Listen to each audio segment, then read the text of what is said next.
Bueno, la digestión, como ya saben, es el desdoblamiento de sustancias complejas a sus formas más sencillas para que se puedan absorber por el intestino delgado, ¿sí? Tiene varios procesos la digestión. De hecho, la primera era la ingestión, en donde metíamos el alimento a la boca. ¿Qué importancia tiene la cavidad bucal en esto? Mucho. ¿Por qué? Desde ahí se empieza la digestión. Claro, ahí empieza la digestión. Tenemos dos tipos de digestión. La digestión mecánica Química. y química. La digestión mecánica es macroscópica, digamos. Al alimento sólido lo metemos a la boca, lo trituramos, ¿sí? Lo molemos, lo cortamos por los dientes y lo mezclamos con la saliva. En la saliva tenemos enzimas, ¿sí? Ya tenemos una enzima que se llama tialina o amilasa salival, no se las mencioné hoy, pero te lo digo ahora, ¿no? Esa amilasa salival empieza la digestión química desde la boca, ¿sí? ¿Qué hace? Empieza a cortar el almidón, que es duro, lo empieza a cortar, ¿sí? Es importante la cavidad bucal íntegra porque los labios, por ejemplo, en un lactante, sirven para que el lactante se prenda y haga una especie de sello, ¿sí? en el pezón, que tiene que abarcar toda la areola, si no, no va a poder succionar, ¿sí? Tan importante como esos son los labios en la alimentación desde tempranas edades, ¿no? Después teníamos el paladar. ¿Cómo se dividía el paladar? Óseo blando. Sí. El paladar duro es el techo, los huesos palatinos, ¿no? Que en el desarrollo dijimos que el embrión se empezaba a formar en capas así, ¿no? O sea, desde atrás hacia adelante. La última capa que se forma son los huesos palatinos, ¿sí? Eso depende mucho del ácido fólico, ¿sí? Del ácido fólico y otras sustancias, ¿no? También. Pero hay veces que se produce un defecto en el desarrollo en donde el paladar no se termina de funcionar y lo que te genera es el paladar hendido, ¿sí? El paladar hendido que, o sea, obviamente no tienes paladar duro. ¿Y qué pasa con el alimento cuando masticas? ¿A dónde se puede ir? A la vía aérea. A la vía aérea, exactamente. ¿Por qué? Porque queda la comunicación, ¿no? Entre ambos. El paladar blando es lo que está detrás, ¿sí? Que se eleva cuando tragamos para que la comida no pase a las fosas nasales, ¿sí? Aquí les voy a mostrar primero lo que es esto. Mi ropa que la ve. ¿Se acuerdan qué era esto? El esófago. ¿Cuál es el esófago? Este. Este de acá es el esófago. Esto es posterior y la tráquea es anterior, ¿sí? Antes que se desmaye por el formol, ¿qué era esto? ¿Se acuerdan? La epiglotis, ¿sí? Y atrás, aquí atrás, tenemos el esófago, que obviamente no podemos acceder a él porque está fijado el preparado, ¿no? Pero fíjense, aquí estaría la faringe. La fase de la deglución era la voluntaria, donde empujamos el alimento y tocaba con la faringe. Eso estimulaba un reflejo peristáltico, ¿sí? La deglución lo que hace es elevar el paladar blando para que la comida no pase para las fosas nasales y cerrar la entrada, ¿sí? Así sería, esta es la epiglotis, ¿sí? Se cierra la entrada a la tráquea, entonces el alimento no puede irse ni para la nariz ni para la vía aérea, se va a ir para el esófago, ¿sí? Ahí se producía, ahí vemos el esófago, ¿sí? Todo el largo del esófago. Acá entraría el estómago. Tiene dos esfínteres. ¿Cuáles eran? Superior. Esfínter esofágico superior y Inferior. el inferior. Está cortando los ojos. ¿Qué importancia tenía el esfínter esofágico inferior? Pues para que no se regresen los jugos gástricos. Para que no se regrese el alimento. De hecho, el estómago, como vimos, es como la recámara en donde solamente ahí hay ácido, ¿sí? Con un pH de 2, o sea, es muy ácido el jugo gástrico, ¿sí? El estómago, ¿por qué? ¿Qué tenía el estómago que lo protegía? La mucosa. La capa mucosa, tiene una gruesa capa de moco, ¿sí? Gracias a esa capa de moco, el ácido no puede llegar a las células, ¿sí? ¿Qué pasaría si baja el moco o aumenta el ácido? ¿Qué pasaría? Empezaría a formar una ¿qué? Una úlcera. Una úlcera. ¿Y cuál es la complicación más grave de las úlceras? Una hemorragia digestiva, porque de la mucosa para abajo tenemos vasos sanguíneos, y muchos, ¿sí? Entonces, empieza a adelgazarse el moco, digamos, acá está la célula, empieza a adelgazarse el moco y empezamos a sentir ya el ácido. Se empieza a erosionar y después empieza a ulcerar la mucosa.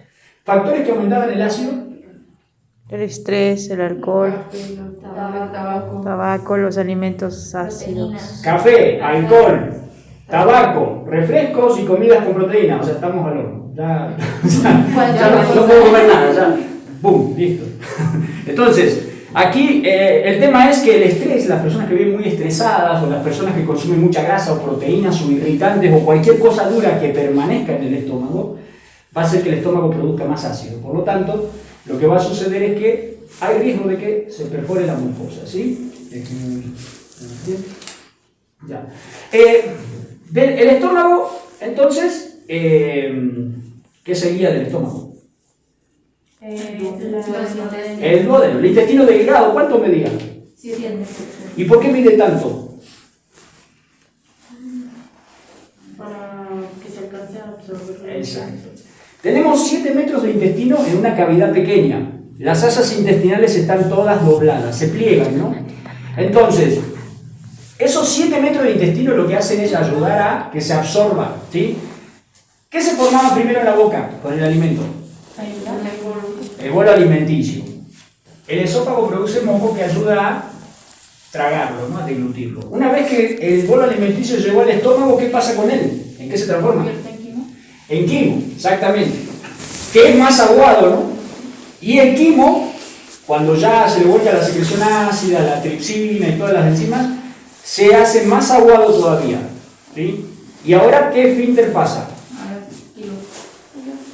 Todavía no se transforma en quimo. O sea, del estómago sale por el esfínter pilórico. ¿Se acuerdan que era la compuerta que permitía el vaciado gástrico?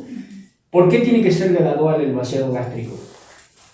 Para que no irrite el duodeno. Claro, porque lo que pasa es que viene con ácido y el duodeno no tiene la capa de moco que tenía el estómago. Entonces, si se vacía muy rápido, te hace una úlcera duodenal. Lo mismo que el paciente que tiene reflujo, a la larga se le erosiona toda la pared del esófago, ¿sí? El ácido es corrosivo. Si un paciente presenta un vómito, una de las acciones de enfermería es hacer una limpieza bucal y, en lo posible, si se está indicado, hacerle como que un lavado con bicarbonato. ¿Por qué? Porque el ácido queda y empieza a hacer las llagas esas blancas, ¿sí? Que duelen mucho, ¿sí? Aparte de destruir la dentina, ¿sí? del diente. Ahora pasamos al duodeno. ¿Qué pasaba en el duodeno? Se producía el quimo. El quimo en el estómago. Se vacía al duodeno y en el duodeno ¿qué se le volcaba? ¿Las secreciones de qué glándulas? Del páncreas. Del páncreas y del hígado, o sea, de la vesícula, bueno, del hígado, ¿no? Esas enzimas van a producir toda la digestión del quimo, es decir, el bolo alimenticio es blando, ya está, ya empezó la digestión, ¿ven? Recuerden que la digestión era desdoblar sustancias grandes hasta sus pequeñas unidades absorbibles. ¿Por qué? Porque el intestino delgado, ¿sí? Que aquí tengo una porción de intestino delgado, tiene la capacidad de absorber mucho, pero solamente partículas muy pequeñitas, ¿sí? Y orgánicas, porque teníamos 3 enzimas, ¿sí? Encargadas de la digestión en general del páncreas. Una era la amilasa, que destruía los hidratos de carbono hasta monosacáridos, ¿sí? Que se pueden absorber.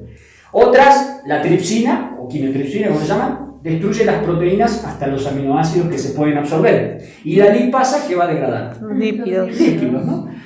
O sea, si yo me meto, no sé, un pedazo de látex a la boca y no lo voy a digerir, va a salir tal cual, porque no hay ninguna enzima que digiera el látex. Ahora, todo lo que sea materia orgánica, sí lo voy a digerir. ¿Sí? Bien, acá tenemos entonces una porción que puede ser de yeyuno o ilio, ¿sí? Intestino delgado, ¿sí? Obviamente está fijado el preparado. Esto que vemos acá, toda esta grasita que vemos acá, ¿sí? Van a ver que cuando veamos intestino ahí bien en las imágenes y eso, el intestino delgado tiene lo que se llama mesenterio. Esto se llama mesenterio. ¿Para qué sirve esto? Esto sirve no solo para fijar las vísceras a la pared abdominal, para que no se anden para todos lados dando vueltas. Fíjense que tenemos 7 metros y esos 7 metros se mueven todo el tiempo, ¿sí? Entonces, para que no se enrieden o se anuden, los mesenterios la mantienen unidas a la pared abdominal posterior. Y por ellos vienen todos los vasos sanguíneos, ¿sí? Tengo muchos vasos sanguíneos aquí. Por eso es que una herida de arma blanca en el mesogastrio puede hacer sangrar muchísimo a una persona, ¿sí? Bien, vamos a abrir un pedacito ya para ir concluyendo, solamente como para que vean. No van a ver aquí las vellosidades. ¿Se acuerdan que yo les había comentado que tenía vellosidades? ¿Sí? No la vamos a ver aquí porque esas hay que verlas en el microscopio, pero si uno observa, ve que se ve como medio aterciopelado, así. ¿Sí lo pueden ver? Todo eso. Parece la pancita, ¿no? A ver. Se ve como aterciopelada, se ve como rugosa la superficie, ¿verdad? ¿Por dentro? Bueno, todo el intestino, no el duodeno, pero no tanto el duodeno, pero sí el yeyuno y el ilion, son así porque eso aumenta todavía más la capacidad de absorción. Una cosa es que yo tenga una superficie de absorción así. Supónganse, no sé, 10 centímetros, ¿no? Por así decirlo. Y otra cosa es que, como el intestino, tenga una superficie así, ¿sí? Que abarque lo mismo. Esto no mide 10 centímetros, porque si yo a esto lo estiro, la superficie es muy amplia. Bueno, por eso se pliega tanto, ¿no? La mucosa intestinal. Perdón. ¿Qué función cumplía el intestino delgado? ¿Absorber qué? Los nutrientes. Todos los nutrientes, ¿de qué? ¿Del bolo alimenticio, del quimo o del kilo? Del kilo. Del kilo, ¿sí? Y el colon finalmente le va a absorber el agua, se va a ir haciendo cada vez más sólido, ¿sí? Hasta transformarse en materia fecal. Otra cosa que les quería comentar, antes de pasar a la que es la parte dolorosa. Tenemos una cavidad abdominal pequeña. O sea, ¿cuánto puedo medir yo? 1,75 creo que mido. Si no que ya me encorvé. 1,75, ¿no? Tenemos 7 metros de intestino. Imagínense eso, todo apretado aquí, ¿sí? La cavidad abdominal es pequeñita, no mide más de centímetros, ¿sí? Entonces, todas esas vísceras están aquí, ¿sí? Están aquí en el abdomen y están todas plegadas, ¿sí? Además, tenemos líquido en el abdomen, que vamos a ver que es el líquido peritoneal, y además tenemos el colon, ¿sí? Y atrásito tenemos los riñones, y tenemos muchas vísceras, ¿sí? Aquí. Para que esto esté aquí, para que todo esto entre aquí, imagínense la presión que hay dentro del abdomen. O sea, los músculos abdominales son los que nos contienen las vísceras ahí. Por eso casi siempre las hernias, ¿qué son las hernias? Debilitamientos de una zona que hace que protruya algo hacia afuera. Son muy comunes en el ombligo o en partes de la ingle, ¿sí? Porque como son zonas de mucha presión, lo que sucede es que cuando se debilita alguna de esas zonas, sale hacia afuera. Una herida de arma blanca puede hacer que literalmente tus vísceras salgan hacia afuera. Eso se llama evisceración. Y es consecuencia del aumento tremendo que hay en el abdomen, ¿sí? Que puede provocar una evisceración. ¿Sí? De hecho, una herida pequeña puede provocar eso, ¿sí? Los pacientes, por ejemplo, cuando se quedan mucho tiempo en cama, se empiezan a debilitar sus músculos por atrofia y la unión, digamos, de los músculos abdominales o de la ingle empiezan a ablandarse y a salir las estructuras abdominales, ¿sí? Así que bien, eso por ahora del sistema digestivo. ¿Alguna duda? Entonces, todo lo que tenemos aquí adentro, ¿cómo funciona cuando una mujer está embarazada? Ah, bien. Si bueno, todos los intestinos se aprietan. Digamos que el embarazo no ocurre de la noche a la mañana así, ¿no? Si no sería, como que no necesitaríamos las pruebas de embarazo, ¿no? Pero digamos que las personas bueno, las mujeres que quedan, digamos, en etapa de gestación, se van produciendo cambios lentos, que dan tiempo a que se acomode todo, ¿sí? O sea, porque es un proceso gradual. Ahora, sí hay cambios. Por ejemplo, a medida que crece el útero desde la región hipogástrica, ¿sí? Hacia arriba, ¿qué va a pasar? Las vísceras se comprimen un poco. Sumado a los efectos de la progesterona, que detienen el peristaltismo. ¿Qué era el peristaltismo? Se me fue. ¿Qué era el Movimientos, movimiento intestinal, ¿sí? Que era de propulsión y de mezcla, ¿sí? Al peristaltismo yo no lo puedo medir, lo que yo escuchaba eran los ruidos irradios, ¿se acuerdan? Entonces la progesterona del embarazo frena un poco el intestino, más el peso del útero comprime un poco las vísceras, lo que puede contribuir a un estreñimiento de la futura mamá, ¿sí? A largo plazo. Ahora, el problema del peso del útero no son las vísceras intestinales propiamente, sino la arteria aorta, que estaba por detrás de la columna, ¿no? También en la cavidad abdominal, ¿sí? La aorta abdominal, ¿sí? Si la mamá tiene una panza, digamos, un vientre de este tamaño, y se acuesta así boca arriba, el peso del útero comprime las vísceras comprimen la arteria aorta, ¿sí? Y te puede dar un síndrome aórtico hipotensivo del embarazo, así se llama. Las mamás tienen que estar de costado, ¿sí? No pueden estar mucho tiempo, sobre todo cuando tienen el abdomen muy prominente. Otra cosa que pasa es que si no te agarra la aorta, te agarra la vena cava inferior que sube por adelante, ¿se acuerdan? Que teníamos el diafragma, el hiato anterior es el de la vena cava.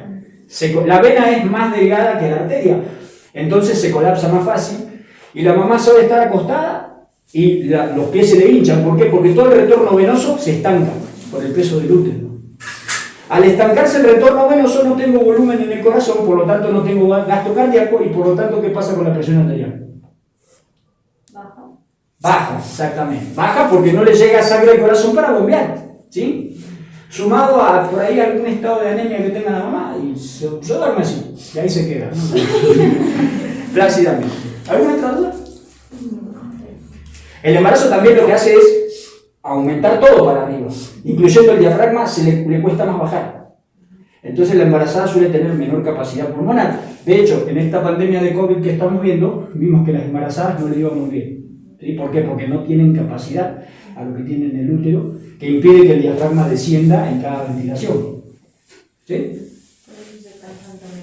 Por eso se cansan mucho. Por eso, porque tienen tendencia a la anemia. ¿Sí? Porque hay veces que el útero comprime las venas de las ilíacas, entonces el retorno venoso viene hacia arriba, pero con la panza ya grande, comprime las ilíacas que suben por la cava inferior y las piernas se le hinchan, no tienen tanto gasto cardíaco porque no les llega mucha sangre al corazón. ¿Sí? ¿Se entiende? Sí. ¿Dudas? Vamos a pinchar.